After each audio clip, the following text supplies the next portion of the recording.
அந்த காட்டுல விதவிதமான பறவைகள் தங்களோட வேற்றுமையை மறந்து ஒற்றுமையா வாழ்ந்துகிட்டு இருந்தாங்க. அந்த காட்டுல இருந்த ஒரு வீட்டுல சோனா குருவி தனியா வாழ்ந்து வந்துச்சு. சோனா வீட்டுல இருந்து கொஞ்ச தூரம் தள்ளி ஒரு கழுகு தன்னோட வீட்டுல வாழ்ந்து வந்தது. சோனாவும் கழுகும் நல்ல தோழிகள். சோனாவோட நல்ல குணம் தெரிஞ்ச அந்த கழுகு சோனா கிட்ட ரொம்பவும் அன்பா பழகுச்சு. அந்த கழுகு கிட்ட அவங்க அம்மா போட்டு இருந்த ஒரு தங்க நெக்லஸ் இருந்தது. அந்த நெக்லஸ் தன்னோட அம்மா ஞாபகமா அந்த கழுகு ரொம்ப பாதுகாப்பா வச்சிருந்தது. ஒரு நாள் அந்த கழுகோட அத்தை இறந்து போனதால அந்த கழுகு பக்கத்து காட்டுக்கு போக வேண்டி இருந்தது. இந்த நெக்லஸ சோனா குருவி கிட்ட கொடுத்து வச்சுட்டு நாம அத்தை வீட்டுக்கு போவோம், திரும்பி வரும்போது வாங்கிக்கலாம். இப்படி நினைச்ச அந்த கழுகு நெக்லஸ் எடுத்துக்கிட்டு சோனா குருவி வீட்டை நோக்கி பறந்து போச்சு. கழுகு நெக்லஸ் எடுத்துட்டு போறத பார்த்துட்டு கோரிக்காவை அந்த கழுக வழிமறைச்சு நிப்பாட்டுச்சு. என்ன கழுகக்கா, நெக்லஸ் எடுத்துக்கிட்டு இவ்வளவு வேகமா போறீங்க, என்ன விஷயம்? பக்கத்து காட்டுல இருந்த என்னோட அத்தை ஒருத்தங்க இறந்து போயிட்டாங்க. அங்க இந்த நெக்லஸ் எடுத்துக்கிட்டு போக முடியாது, வீட்டுல வச்சுட்டு போனாலும் பாதுகாப்பா இருக்காது. அதனால சோனா குருவி கிட்ட இந்த நெக்லஸ கொடுத்து பாத்துக்க சொல்லிட்டு நான் பக்கத்து காட்டுக்கு போக போறேன். இதுக்கு ஏன் கழுகக்கா நீங்க சோனா குருவி வீடு வரைக்கும் பறந்து போகணும்? என்கிட்ட கொடுத்துட்டு போங்க, நான் பத்திரமா பாத்துக்கிறேன். இல்ல கோரி, இதுக்கு முன்னாடி வெளியில போனப்பெல்லாம் சோனா குருவி கிட்டதான் கொடுத்துட்டு போவேன். இப்பவும் அப்படியே செஞ்சிடுறேன். இப்படி சொன்ன கழுகாக்கா பிறகு நெக்லஸ் எடுத்துக்கிட்டு சோனா குருவி வீட்டுக்கு போச்சு. சோனா, நான் பக்கத்து காடு வரைக்கும் போறேன். நான் திரும்பி வர வரைக்கும் இந்த நெக்லஸ் உன்கிட்டயே பாதுகாப்பா இருக்கட்டும். திரும்பி வந்த உடனே நானே வந்து வாங்கிக்கிறேன். கழுகுக்கா, நீங்க இந்த நெக்லஸ பத்தி கவலைப்படாம போயிட்டு வாங்க, நான் பாதுகாப்பா வச்சுக்கிறேன். சோனா குருவி கிட்ட இப்படி நெக்லஸ கொடுத்த கழுகாக்கா பிறகு பக்கத்து காட்டை நோக்கி பறந்து போச்சு. அந்த நெக்லஸ் எடுத்துக்கிட்டு போய் தன்னோட அலமாரியில மறைச்சு வச்சது. காலேஜி, நான் எவ்வளவு பெரிய அவமானப்பட்டு வந்திருக்கேன், நீங்க என்னடானா இப்படி தூங்கிக்கிட்டு இருக்கீங்க? கோரி, அவமானப்படுறது, அசிங்கப்படுறது, அடி வாங்கறது இதெல்லாம் நமக்கு சகஜம்தானே. சரி சரி, என்ன நடந்ததுன்னு சொல்லு. காலுக்காவன் இப்படி கேட்ட உடனே கோரிக்காவன் நடந்தது எல்லாத்தையும் சொல்லுச்சு. இங்க பாருங்க காலேஜி, அந்த கழுகக்கா சோனா குருவி மேல வச்சிருக்க நம்பிக்கையே உடைக்கணும். அப்படி உடைக்கணும்னா நாம சோனா குருவி வீட்டுல உள்ள கழுகக்காவோட தங்க நெக்லஸை எடுக்கணும். கரெக்ட் காலேஜி, அந்த நெக்லஸை எடுக்கிறதுக்கு தான் எனக்கு உங்களோட உதவி தேவை. கோரி, ஒரு 2 நிமிஷம் பொறுமையா இரு, என்ன பண்ணலாம்னு யோசிக்கிறேன். இப்படி சொன்ன காலுக்காக பிறகு மௌனமா யோசிக்க ஆரம்பிச்சது. கோரி, நாளைக்கு நான் உணவு தேட போறப்ப சோனா குருவியையும் என் கூடவே அழைச்சுக்கிட்டு போயிடுறேன். அந்த சமயத்துல நீ சோனா குருவி வீட்டுக்கு போய் பொறுமையா அந்த நெக்லஸ் எங்க இருக்குன்னு தேடி எடுத்துக்கிட்டு வந்துரு. எப்படி என்னோட ஐடியா?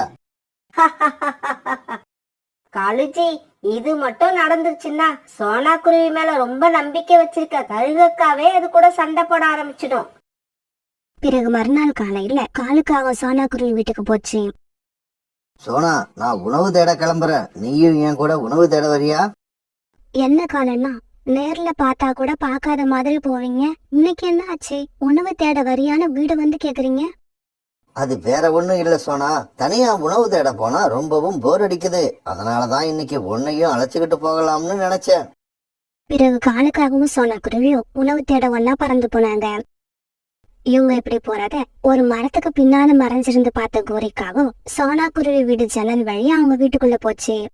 இப்படி அந்த வீட்டுக்குள்ள போன கோரிக்காகவும் அந்த தங்க நெக்லஸ் எங்க இருக்குன்னு அங்கேயும் அங்கேயுமா தேடி பார்த்துச்சு.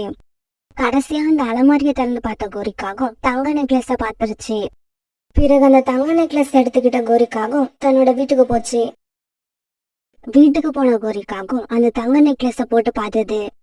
இந்த நெக்லஸ் நமக்கு எவ்வளவு அழகா இருக்கு, இந்த நெக்லஸ் எல்லாம் என்ன மாதிரி சின்ன பொண்ணுங்க போட வேண்டியது, அந்த வயசான கழுகு கிட்ட இருந்து என்ன ஆக போகுது, இதுக்கப்புறம் இந்த நெக்லஸ் எப்பவுமே நம்ம கிட்டதான் இருக்கணும். இப்படி நினைச்ச கோரி அந்த நெக்லஸ ஒரு இடத்துல மறைச்சு வச்சது. பிறகு கொஞ்ச நேரம் கழிச்சு உணவு தேட போன காலுக்காகவும் சோனா குருவி வீட்டுக்கு திரும்பி வந்தாங்க. தன்னோட வீட்டுக்கு வந்த சோனா குருவி முதல் வேலையா நெக்லஸ் இருக்கான அலமாரிய போய் பார்த்தது. ஆனா அலமாரியில அந்த நெக்லஸ காணோம். போச்சு போச்சு, எல்லாம் போச்சு, கழுகக்காவோட நெக்லஸ் இங்க இல்ல, யாரோ திருடிட்டு போயிட்டாங்க. கழுகக்கா என் மேல ரொம்ப நம்பிக்கை வச்சு கொடுத்துட்டு போனாங்க, இப்ப அவங்களுக்கு நான் என்ன பதில் சொல்லுவேன்? இப்படி சொன்ன சோனா குருவி துக்கம் தாங்காம கண்ணீர் விட்டு அழுதுகிட்டே இருந்தது. கோரி, அந்த நெக்லஸை இப்ப எங்க வச்சிருக்க? நம்ம வீட்ல அதை வைக்கிறதுக்கு என்ன அலமாரியா இருக்கு, அந்த மரப்பெட்டியில தான் வச்சிருக்கேன். கோரி, இந்த தங்க நெக்லஸ் சோனா குருவியோடது கிடையாது, கழுகக்காவோடது. தன்னோட தங்க நெக்லஸ் காணாம போனது தெரிஞ்சா கழுகக்கா யார் வீட்டுக்குள்ள வேணாலும் வந்து சோதனை போடும். ஐயோ காலுஜி, என்ன நீங்க இப்படி பயமுறுத்துறீங்க? அப்ப இந்த நெக்லஸ என்ன பண்றது? பயப்படாத கோரி, என்கிட்ட அதுக்கும் ஐடியா இருக்கு. உடனே இந்த நெக்லஸ் எடுத்துக்கிட்டு உங்க அம்மா வீட்டுக்கு போ. அவங்க கிட்ட கொடுத்து மறைச்சு வைக்க சொல்லு. 6 மாசம் இல்ல 1 வருஷம் ஆகட்டும், நெக்லஸ் காணாம போன விஷயத்த எல்லாரும் மறந்துருவாங்க. அதுக்கப்புறம் நாம அந்த நெக்லஸை என்ன செய்யலாம்னு யோசிப்போம். காலுஜி, நான் இப்பவே கொண்டு போய் எங்க அம்மா கிட்ட கொடுத்துட்டு வந்துடுறேன். இல்லன்னா எனக்கு பயத்துல தூக்கமே வராது. இப்படி சொன்ன கோரிக்காகவும் அந்த தங்க நெக்லஸ் எடுத்துக்கிட்டு தன்னோட அம்மா வீட்டை நோக்கி பறந்து போச்சு. நெக்லஸ் வீட்டுல இல்லாதால சோனா குருவி அழுதுகிட்டே காலுக்காக வீட்டுக்கு வந்தது. காலண்ணா, கோரி அக்கா எங்க? கோரியா? கோரி காலையிலேயே அவங்க அம்மா வீட்டுக்கு கிளம்பி போயிடுச்சு. காலண்ணா, நடக்க கூடாத ஒரு காரியம் நடந்துருச்சு. என் மேல நம்பிக்கை வச்சு ஒருத்தவங்க அவங்களோட தங்க நெக்லஸை என்னோட வீட்டுல வச்சிருக்க சொன்னாங்க. இப்ப அந்த நெக்லஸ காணோம்.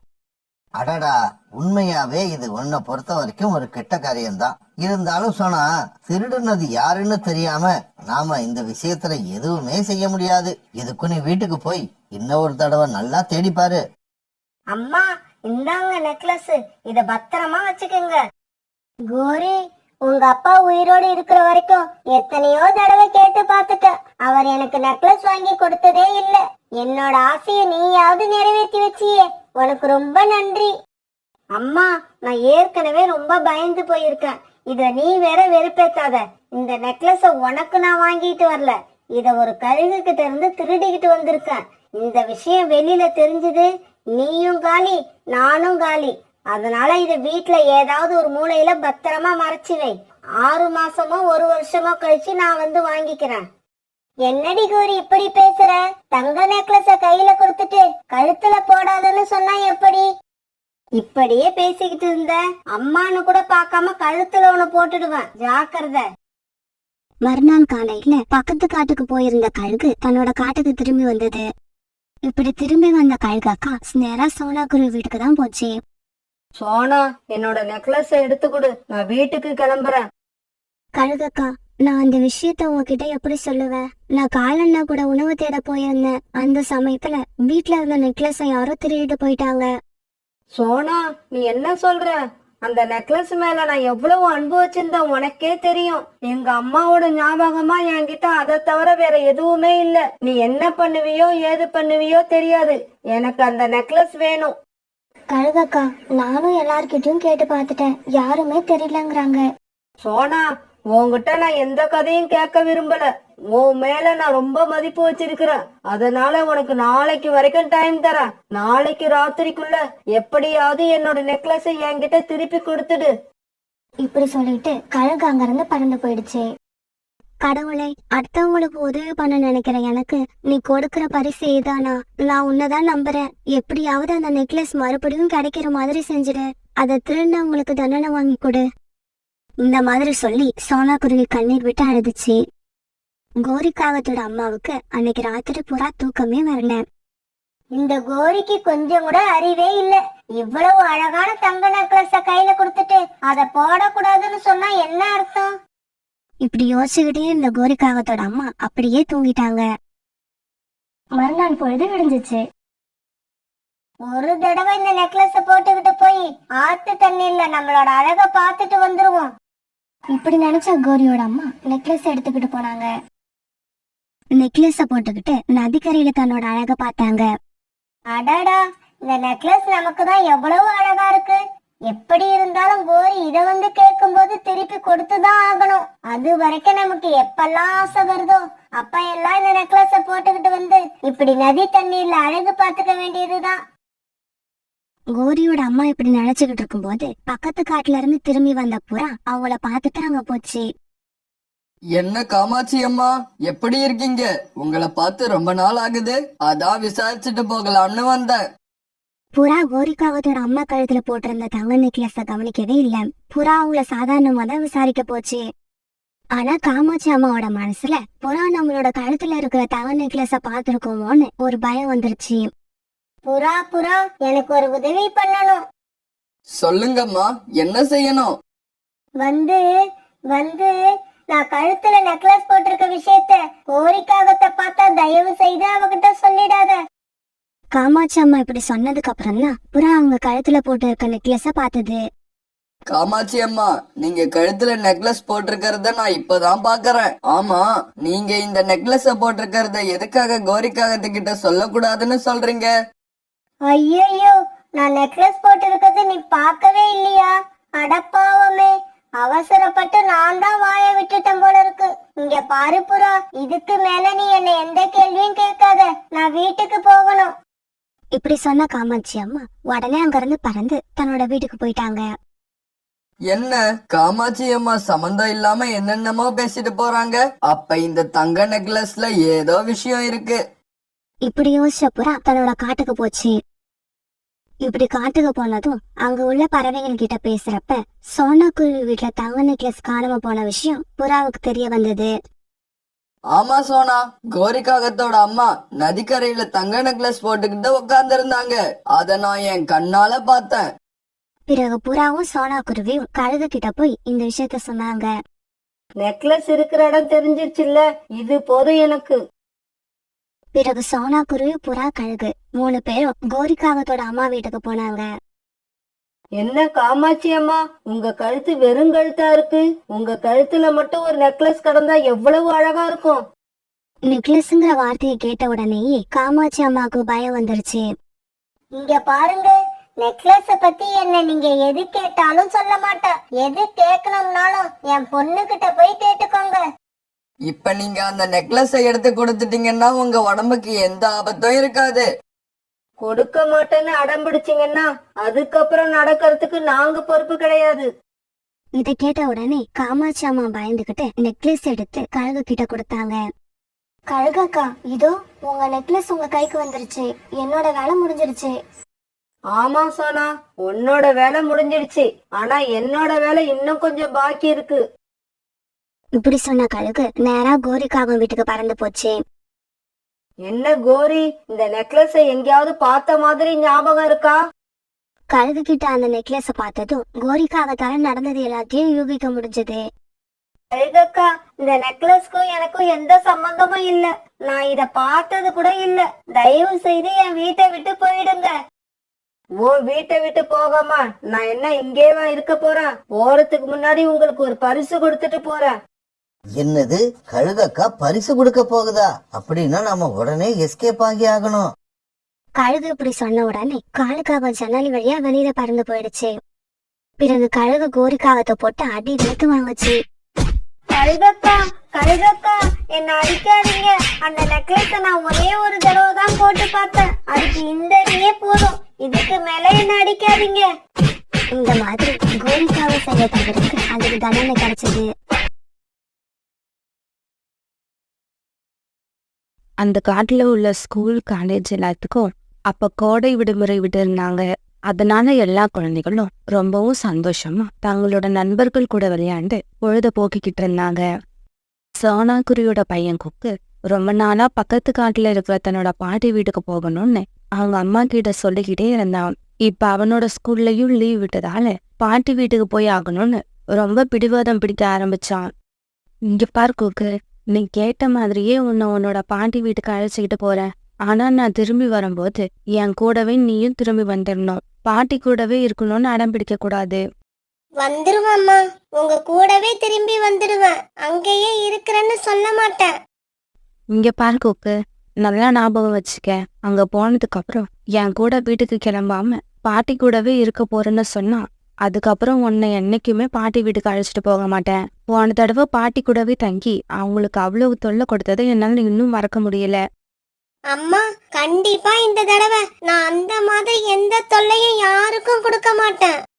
பிறகு மறுநாள் சோனா குருவி தேவையான ஜாமான்களை எடுத்துக்கிட்டு குக்குவையும் கூப்பிட்டுக்கிட்டு தன்னோட அம்மா வீட்டுக்கு பறந்து வந்துச்சு. இப்படி பறந்து வந்தவங்க அன்னைக்கு சாயங்கால நேரத்துல குக்குவோட பாட்டி வீட்டுக்கு வந்து சேர்ந்தாங்க. சோனா, உங்க 2 பேரையும் பாக்கறதுக்கு நான் எவ்வளவு நாளா காத்திருந்தேன் தெரியுமா? பாட்டி, நான் ரொம்ப நாளா அம்மாவை கூப்பிட்டுக்கிட்டு இருக்கேன். அம்மா தான் வரவே இல்ல. இப்ப கூட அம்மா என்னோட பிடிவாதத்தால தான் வந்தாங்க. அம்மா, உங்களுக்கே தெரியும், இன்னும் கொஞ்ச நாள்ல மழைக்காலம் வரப்போகுது. அதுக்குள்ள வீட்டுக்குரிய நான் சரி செஞ்சாகணும். கூரையை சரி பண்ணிட்டு இன்னும் 2 நாள் கழிச்சு வரலான்னு தான் இருந்தேன். ஆனா இந்த குக்குவோட பிடிவாதம் தாங்காம இப்பவே கிளம்பி வர மாதிரி ஆயிடுச்சு. சோனா, நீ சின்ன குழந்தையா இருக்கிறப்ப இப்படிதான் உன்னோட பாட்டி வீட்டுக்கு போகணும்னு அடம் பிடிப்ப. உன் பையனும் இப்ப உன்ன மாதிரியே அடம் பிடிக்கிறான். அம்மா, பாத்தீங்களா? நீங்களும் என்ன மாதிரி தான். பாட்டி உங்களை பத்தின உண்மையெல்லாம் சொல்லிட்டாங்க. குக்கு, பாட்டி வீட்டுக்கு போக உங்க அம்மா அடம் பிடிச்சது என்னவோ உண்மைதான். ஆனா உங்க அம்மா உங்க பாட்டி சொன்னதை அப்படியே கேப்பா. அவங்க பாட்டிக்கு தொல்லை கொடுக்கவே மாட்டா. அவளால முடிஞ்ச அளவுக்கு அவங்களுக்கு உதவி பண்ணுவா. பாத்தியா கொக்கு, பாட்டி என்னை பத்தி என்ன சொல்றாங்கன்னு? இதே மாதிரிதான் நானும் உன்னை பத்தி மத்தவங்க கிட்ட சொல்லணும்னு ஆசைப்படுறேன். ஆனா நீ அந்த மாதிரி நடந்துக்கல. சரி சரி, அந்த பேச்சை விடுங்க. பறந்து வந்ததுல நீங்க 2 பேரும் களைப்பா இருப்பீங்க. அதனால இன்னைக்கு சீக்கிரமா படுக்கணும். இப்படி சொன்ன சோனா குருவியோட அம்மா பிறகு தயார் பண்ணி வச்சிருந்த உணவு எடுத்து கொடுக்க அதை 3 பேரும் சாப்பிட்டு முடிச்சாங்க. பிறகு தங்களோட கூட்டுல படுத்து கொஞ்ச நேரம் பேசிக்கிட்டு இருந்த இவங்க 3 பேரும் பிறகு அப்படியே தூங்க ஆரம்பிச்சாங்க. மறுநாள் பொழுது விடிஞ்சிச்சு. மறுநாள் காலையில குக்குவோட பாட்டி குக்குவை போட்டுக்கிட்டு காய்கறி வாங்க மார்க்கெட்டுக்கு போனாங்க. இப்படி மார்க்கெட்டுக்கு போய் காய்கறி வாங்கினவங்க வர வழியில ஒரு ஸ்வீட் ஸ்டாலுக்கு போனாங்க. பாட்டி பாட்டி, எனக்கு சோம்பப்படி வாங்கி கொடுங்க. அதுதான் எனக்கு ரொம்ப பிடிக்கும். பிறகு பாட்டி குக்கு கேட்ட மாதிரி சோம்பப்படி வாங்கிக்கிட்டாங்க. இப்ப குக்கு ரொம்பவும் சந்தோஷமா தன்னோட பாட்டி கூட பறந்து போனான். வீட்டுக்கு போன உடனே சோம்பப்படியை எடுத்து அவங்க 3 பேரும் சந்தோஷமா சாப்பிட்டாங்க. இப்படியே 2-3 நாள் ரொம்பவும் சந்தோஷமா ஓடுச்சு. மறுநாள் காலையில சோனா குருவி தன்னுடைய பையன் குக்குவை கூட்டுக்கிட்டு தன்னோட காட்டுக்கு கிளம்ப தயாராச்சு. சோனா, என்னம்மா இது? அதுக்குள்ள கிளம்புற? இன்னும் 2 நாள் இருந்துட்டு போயேன். அம்மா, நான் தான் ஏற்கனவே உங்ககிட்ட சொன்னேன்ல, மழைக்காலம் வர்றதுக்கு முன்னாடி வீட்டுக்குரிய சரி பண்ணி ஆகணும். குக்கு, கிளம்பு, நமக்கு நிறைய வேலை இருக்கு. சோனா குருவி இப்படி சொன்ன உடனே குக்குவோட கண்ல இருந்து கண்ணீர் அருவி மாதிரி போட்டுச்சு. குக்கு, இப்ப என்ன ஆச்சுன்னு இப்படி அழுகுற? பாட்டி வீட்டுக்கு கிளம்புறப்பவே நான் உன்கிட்ட சொல்லி தானே அழைச்சிட்டு வந்தேன். அம்மா சொன்னது எல்லாம் காதுல வாங்காத குக்கு தொடர்ந்து அழுதுகிட்டே இருந்தான். அம்மா அம்மா, நான் பாட்டி கூடவே இருக்கேன். என்னை இங்கேயே விட்டுட்டு போங்க. குக்கு இப்படி அழுதத பார்த்த குக்கோட பாட்டி இப்படி பேச ஆரம்பிச்சாங்க. சோனா, நீ அவனை இங்க விட்டுட்டு போ. இன்னும் 2 நாள்ல நான் இவனை அழைச்சுக்கிட்டு அங்க வாரேன். அம்மா, இவ இங்க இருந்தா உங்களை நிம்மதியா இருக்க விட மாட்டான். ஏதாவது தொல்லை கொடுத்துக்கிட்டே இருப்பான். குக்கு, நீ பாட்டி வீட்ல இருக்கணும்னா நான் சொன்னதை கேட்கணும். பாட்டிக்கு எந்த தொல்லையும் கொடுக்க கூடாது.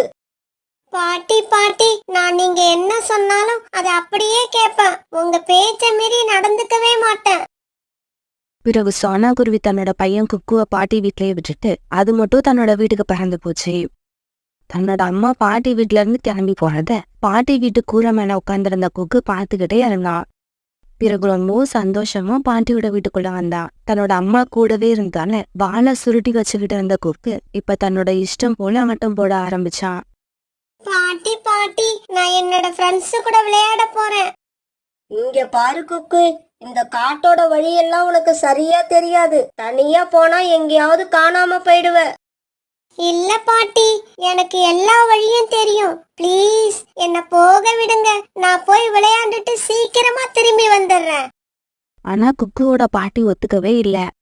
இங்க பாரு குக்கு, நீ தனியா வெளியில போக நான் அனுமதிக்க மாட்டேன். நீ வீட்லயே இரு, வீட்டுக்குள்ளேயே விளையாடு. நான் கொஞ்சம் மார்க்கெட் வரைக்கும் போய் வீட்டுக்கு தேவையான ஜாமான்களை வாங்கிக்கிட்டு வரேன். இப்படி சொன்ன குக்குவோட பாட்டி வீட்டு கதவை சாத்தி வெளிப்பக்கமா தாழ்பால் போட்டுட்டு மார்க்கெட்டை நோக்கி பறந்து போனாங்க. தன்னோட பாட்டி வீட்டை விட்டு வெளியில போனதும் குக்கு கதவை திறக்க எவ்வளோ முயற்சி பண்ணனா கதவை வெளிப்பக்கமா தாழ்பால் போட்டிருந்ததால இவனால திறக்க முடியல. உடனே நேரத்தை வீணாக்காத குக்கு ஜன்னல் பக்கம் வந்து ஜன்னல் வழியா வெளியே போனான். இப்படி வீட்டுக்கு வெளியில பறந்து போனவ ஒரு பெரிய வேப்ப மரத்துக்கு அடியில தன்னோட நண்பன் ஜக்கு உட்கார்ந்துருக்கத பார்த்தான். ஹாய் குக்கு, நீ எப்ப வந்த? நான் வந்து 2 நாள் ஆகுது. இன்னைக்குதான் என்னால வீட்டை விட்டு வெளியில வர முடிஞ்சது. அப்படியா? நீ இந்த காட்டுக்கு வந்தது எனக்கு இப்பதான் தெரியும். சரி வா, நாம எங்கேயாவது போய் ஜாலியா விளையாடலாம். விளையாடணும், நிறைய விளையாடணும். அதனாலதான் நான் எங்க அம்மா கூட எங்க வீட்டுக்கு போகாம இங்கேயே தங்கி இருக்கேன். குக்கு, எங்க வீட்டுக்கும் பக்கத்துல ஒரு பெரிய மாமரம் இருக்கு. அங்க போய் மாம்பழங்களை சாப்பிட்டுட்டு அப்படியே விளையாடலாம். இப்படி பேசிக்கிட்டு நண்பர்கள் 2 பேரும் பிறகு அந்த மாமரம் இருந்த திசையை நோக்கி பறக்க ஆரம்பிச்சாங்க.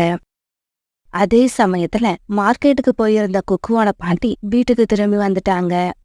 இப்படி வீட்டுக்கு திரும்பி வந்த குக்குவோட பாட்டி குக்கு வீட்டுல இல்லாதான அதிர்ச்சியானாங்க. சோனா சொன்னது உண்மைதான். அவங்க அம்மா போன உடனே நமக்கு இவன் தொல்லை கொடுக்க ஆரம்பிச்சிட்டான். இவனை இப்ப நான் எங்கன்னு போய் தேடுவேன். இப்படி நினைச்ச குக்குவோட பாட்டி பிறகு குக்குவை தேடிக்கிட்டு வீட்டை விட்டு வெளியில பறந்து வந்தாங்க. இதே சமயம் குக்குவும் ஜக்குவும் அந்த மாமரத்துல இருந்த மாம்பழங்களை தங்களுடைய வயிறு விட்டு சாப்பிட்டு முடிச்சாங்க. ஜக்கு, சாப்பிட்டது போதும், வா நாம இந்த மாமரத்து மேலேயே ஹைட் அண்ட் சீக் விளையாடுவோம். குக்குவோட புத்தி பூரா இப்ப விளையாட்டுலதான் இருந்துச்சே தவிர வீட்டுல பாட்டி தன்னை தேடுவாங்கங்கிற எண்ணம் கொஞ்சம் கூட இல்ல. பிறகு ஜக்குவும் குக்குவும் அங்க இருந்த மரக்கிளைகள்ல மறைஞ்சு ஹைட் அண்ட் சீக் விளையாட்டு விளையாட ஆரம்பிச்சாங்க. தன்னோட பேரனை காணாம வீட்டுல இருந்து கிளம்பி வந்த குக்குவோட பாட்டி வழியில உட்கார்ந்திருந்த ஒரு பறவையை இப்படி விசாரிச்சாங்க. என்னங்க, என்னோட பேரன் இந்த பக்கம் வந்ததை நீங்க பாத்தீங்களா? ஆமா, கொஞ்ச நேரத்துக்கு முன்னாடி உங்கள மாதிரியே ஒரு சின்ன குழந்தை ஜக்கு கூட இந்த பக்கம் பறந்து போனதை பார்த்தேன். அப்படின்னா கொக்கு ஜக்குவோட வீட்டு பக்கம் தான் விளையாட போயிருப்பான். ஆமா, அங்க ஒரு மாமரம் வேற இருக்கு. கண்டிப்பா இவங்க 2 பேரும் அங்கதான் போயிருப்பாங்க. இப்படி நினைச்ச சோனாக்குருவியோட அம்மா பிறகு அங்கிருந்து மாமரத்தை நோக்கி பறக்க ஆரம்பிச்சாங்க. இந்த சமயத்துல ஜக்கு தன்னை கண்டுபிடிக்க கூடாதுங்கிற எண்ணத்துல ஒரு சின்ன மரக்கிளையில ஒளிஞ்சிருந்த கொக்கு திடீர்னு கால் வழுக்கி அப்படியே கீழே விழுந்துட்டான். நல்ல வேலை, கீழே இலைகள் அதிகமா இருந்ததால கொக்குவுக்கு தலையில அடிபடல.